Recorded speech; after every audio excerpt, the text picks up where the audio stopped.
Konei te tai o ngā wai o te waitangi o Ōhinemuri ki te rohe o Paeroa i Hauraki, ka mutu he awa kua tūkinotia e te mahi o te tangata. Ko tā tātai wai atu, ko te iwi e enu ana no te awa. No te awa o Ōhinemuri. Wa koe tuporange a ka puta tōtika i te awa, a ka tai, ka puta ki ngā kāinga, ki ngā whare. Pēha tātou heanga kino, ka pā kino atu ki te tangata.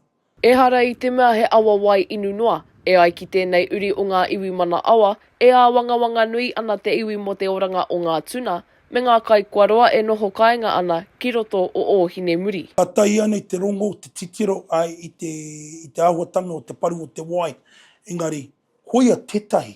Ara i te wikine ko pahure, i puta mai te pānui i huri te āhua o te wai ki te tai karaka. Tirohia ki te wai.